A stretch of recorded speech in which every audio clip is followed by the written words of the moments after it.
This is two taping techniques for coccyx pain. So with your patient in a prone position, you're going to palpate for the coccyx where they're feeling pain, and using dynamic tape or kinesiology tape, you're going to put an anchor on the base of the coccyx or a little bit below it.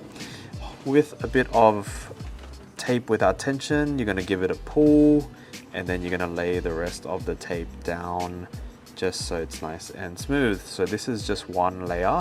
It's good to do multiple layers of kinesiology tape just to stabilize it. So this is a minimum of 2, but if they're getting extreme amount of pain, you can do multiple fanning out like the photo shown here. The second technique is with rigid tape. So this one is to apply a bit more support. Again, starting with an anchor at the coccyx, holding that down, and you're going to squeeze and manipulate the tissue just so you can create a nice bit of tension there, and anchoring it at the top through here. So again, this will stabilize your coccyx.